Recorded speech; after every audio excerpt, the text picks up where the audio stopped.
मैं उनका आदर्श कहीं जो व्यथा न खोल सकेंगे।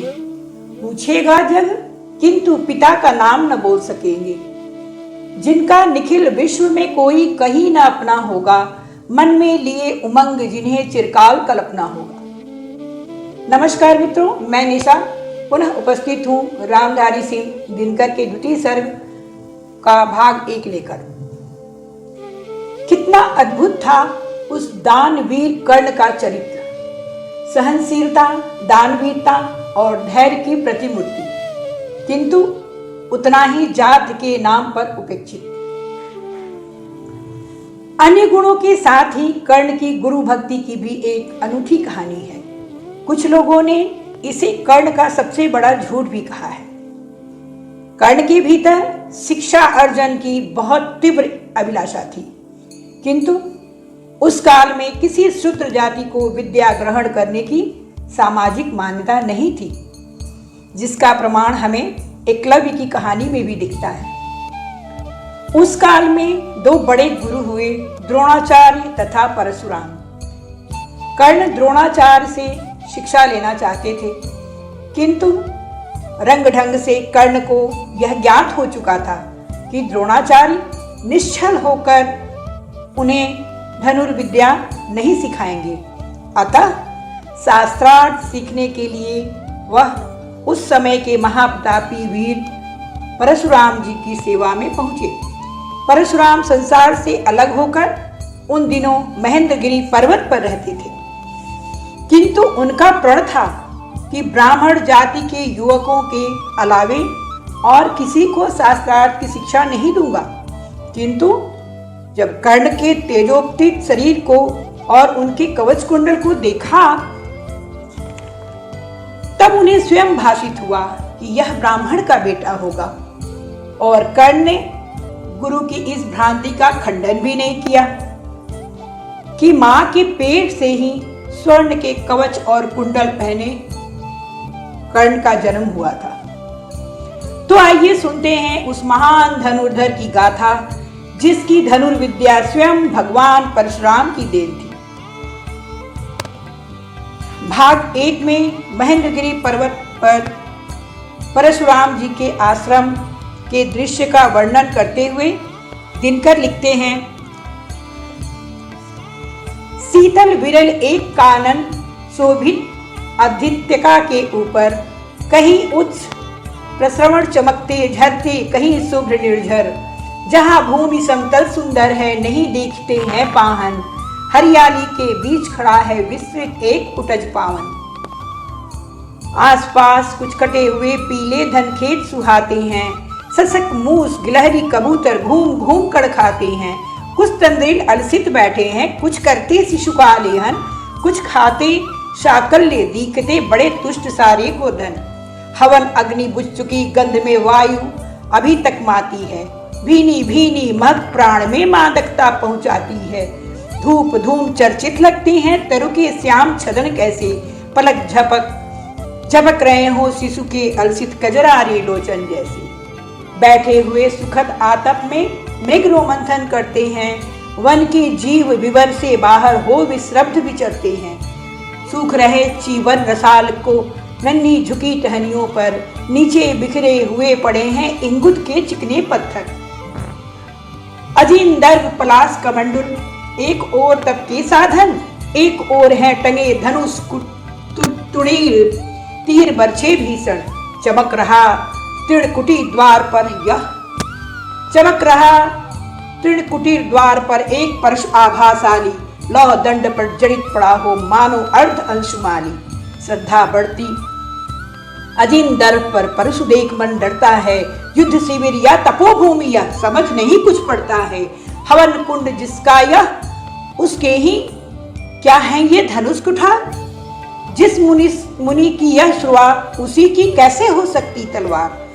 आई है वीरता तपोवन में क्या पुण्य कमाने को, या संन्यास साधना में है दैहिक शक्ति जगाने को। मन में तन का सिद्ध यंत्र अथवा शस्त्रों में पाया है, या कि वीर कोई योगी से युक्त सीखने आया है।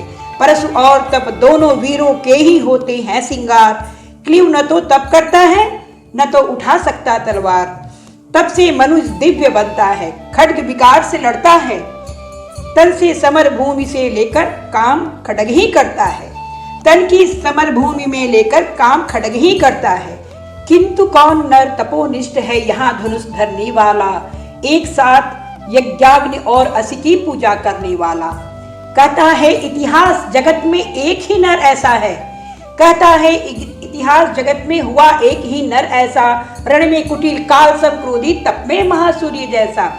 मुख में वेद पीठ पर तर्कस, कर में कठिन कुठार विमल, शाप और सर दोनों ही थे जिस महर्षि के संबल।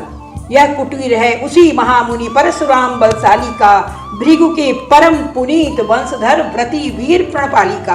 हाँ हाँ वही कर्ण की जांघों पर अपना मस्तक धरकर सोए हैं तरुवर के नीचे आश्रम से किंचित हटकर। पत्तों से छन छन कर मीठी धूप माघ की आती है, पड़ती मुनि की थकी देह पर और थकान मिटाती है। कर्ण मुग्ध हो भक्ति भाव से मग्न हुआ सा जाता है, कभी जटा पर हाथ फेरता पीठ कभी सहलाता है। चढ़े नहीं चींटियां बदन पर, पड़े नहीं तृणपात कहीं, कर्ण सजग है उचट जाए गुरुवर की कच्ची नींद नहीं। वृद्ध देह तब से कृस काया ऊपर आयुष संचालन, हाय पड़ा श्रमभार देव पर असमय यह मेरे कारण। किंतु वृद्ध देह पर भी अंगों में है क्षमता कितनी, और दिन रात मुझ पर दिखलाते रहते ममता कितनी। कहते हैं ओ वस्त पुष्टिकर भोग न तू यदि खाएगा, मेरे शिक्षण की कठोरता को कैसे सह पाएगा। अनुगामी यदि बना कहीं तू खान पान में भी मेरा, सूख जाएगा लहू बचेगा हड्डी भर ढांचा तेरा। जरा सोच कितनी कठोरता से मैं तुझे चलाता हूँ, और कहीं तो एक पाव दिन भर में रक्त जलाता हूँ। इसकी पूर्ति कहाँ से होगी बना अगर तू सन्यासी। इस प्रकार तो चबा जाएगी तुझे भूख सत्यानाशी। पत्थर सी हो मांसपेशियां लोहे से भुजदंड अभय, नस नस में हो लहर आग की तभी जवानी भाती जय। विप्र हुआ तो क्या रखेगा रोक अभी से खाने पर, कर लेगा घन घोर तपस्या वह चतुर के आने पर। ब्राह्मण का है धर्म त्याग पर, क्या बालक भी त्यागी हो। जन्म साथ शिरोक्ष वृत्ति से ही क्या वे अनुरागी हो। क्या विचित्र रचना समाज की, गिरा राज ब्राह्मण घर में, मोती बरसा वैश्य वेश में, पड़ा खड्ग छत्री कर में।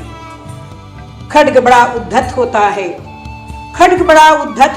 उद्धत होते हैं राजे, इसीलिए तो सदा बजाते रहते वे रण के बाजे।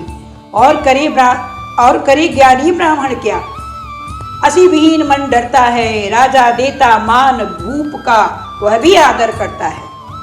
सुनता कौन यहाँ ब्राह्मण की, कहते सब अपने मन की। डुबो रही सोणित में भूपों की लिप्सा रण की। और रण भी किस लिए, नहीं जग से दुख दैत भगाने को, पर शोषण पथ भ्रांति मनुष्य को, नहीं धर्म पर लाने को। रण केवल इसलिए कि राजे और सुखी हो मानी हो, और प्रजाएं मिले उन्हें और अधिक अभिमानी हो। रण केवल इसलिए कि वे कल्पित अभाव से छूट सके, बड़े राज की सीमा जिससे अधिक जनों को लूट सके। रण केवल इसलिए कि सत्ता बढ़े नहीं पत्ता डोले। भूपों के विपरीत न कोई कहीं कभी कुछ भी बोले, जो जो मिलती विजय हम नरपत का बढ़ता जाता है, और जोर से वह समाज के सर पर चढ़ता जाता है। अब तो यह दशा की जो कुछ है वह राजा का बल है। ब्राह्मण खड़ा सामने केवल लिए शंख गंगा जल है। कहा तेज ब्राह्मण में अविवेकी राजा को रोके, धरे कुपथ पर जभी पांव वह तत्क्षण उसको टोक सके। और कहे भी तो ब्राह्मण की बात कौन सुन पाता है, जहां रोज राजा ब्राह्मण को अपमानित करवाता है। चलती नहीं यहाँ पंडित की, चलती नहीं तपस्वी की, जय पुकारती प्रजा रात दिन राजा जय यशस्वी की। सिर था जो सारे समाज का वही अनादर पाता है, जो भी खिलता फूल भुजा के ऊपर चढ़ता जाता है। चारों ओर लोभ की ज्वाला, चारों ओर भोग की जय, पाप भार से दबी धसी जा रही धरा पल पल निश्चय। जब तक भोगी भूप प्रजाओं के नेता कहलाएंगे, ज्ञान त्याग तप नहीं श्रेष्ठता का जब तक पद पाएंगे। असन वसन से हीन दीनता में जीवन धरने वाले, सहकर भी अपमान मनुष्यता की चिंता करने वाले। कवि कोविद विज्ञान विशारद कलाकार पंडित ज्ञानी, कनक नहीं कल्पना ज्ञान उज्जवल चरित्र के अभिमानी। इन विभूतियों को जब तक संसार नहीं पहचानेगा, राजाओं से अधिक पूज्य जब तक न इनको मानेगा, तब तक पड़ी आग में धरती इसी तरह अकुलाएगी। चाहे जो भी करे दुखों से छूट नहीं वह पाएगी। थकी जीभ समझाकर गहरी ठेस लगी अभिलाषा को, भूप समझता नहीं और कुछ छोड़ खड्ग की भाषा को। रोक टोक से नहीं सुनेगा, नृप समाज अविचारी है। ग्रीवाहर निष्ठुर कुठार का यह मदांध अधिकारी है। इसीलिए तो मैं कहता हूँ, अरे ज्ञानियों खड्ग धरो, हर नस का जिसको कोई भी भूखा वह तुम त्रास हरो। नित्य कहा करते हैं गुरुवर, खड्ग महा भयकारी है, इसे उठाने का जग में हर एक नहीं अधिकारी है। वही उठा सकता इसको जो कठोर हो कोमल हो, जिसमें हो धीरता वीरता और तपस्या का बल भी। वीर वही है जो शत्रु पर जब भी खड्ग उठाता है, मानवता के महागुणों की सत्ता भूल न जाता है। सीमित जो रख सके खड्ग को, पास उसी को आने दो। विप्र जाति के सिवा किसी को मत तलवार उठाने दो। जब जब सर चाप उठाकर कर्तव्य कुछ दिखलाता हूँ, सुनकर आशीर्वाद देव का धन्य धन्य हो जाता हूँ। जियो जियो बस, तीर तुमने कैसा यह मारा है, डहक उठावन इधर उधर फूटी निर्झर की धारा है। मैं संकित था ब्राह्मण वीरता मेरे साथ मरेगी क्या, परशुराम की याद विप्र की जाति न जुआ धरेगी क्या। पाकर तुम्हें किंतु इस वन में मेरा हृदय हुआ शीतल, तुम अवश्य ढोगे उसको, मुझ में है जो तेज अनल। जियो जियो ब्राह्मण कुमार, तुम अक्षय कृत्य कमाओगे, एक बार तुम भी धरती को निश्क्षत्रिय कर जाओगे। निश्चय ही तुम ब्राह्मण कुमार हो, कवच और कुंडलधारी, तब कर सकते और माता पिता किसके इतने भारी। परशुराम के मुख से अपने लिए प्रशंसा के शब्द सुनकर कर्ण का हृदय कांपने लगता है, क्योंकि परशुराम कर्ण को एक ब्राह्मण कुमार मानकर ही अपनी शिक्षा दे रहे हैं। किंतु हाय ब्राह्मण कुमार सुन प्राण कांपने लगते हैं, मन उठता धिक्कार, हृदय में भाव ग्लानि के जगते हैं। गुरु का प्रेम किसी को भी क्या ऐसे कभी खला होगा, और शिष्य ने कभी किसी गुरु को इस तरह छला होगा, पर मेरा क्या दोष। हाय मैं और दूसरा क्या करता, पी सारा अपमान द्रोण के मैं कैसे पैरों पड़ता, और पांव पकड़ने से भी क्या गुढ़ ज्ञान सिखलाते वो। एकलव्य सा नहीं अंगूठा क्या मेरा कटवाते वो। हाय कर्ण तू क्यों जन्मा, हाय कर्ण तू क्यों जन्मा था, जन्मा तो क्यों वीर हुआ। कवच और कुंडल विभूषित भी तेरा अधम शरीर हुआ।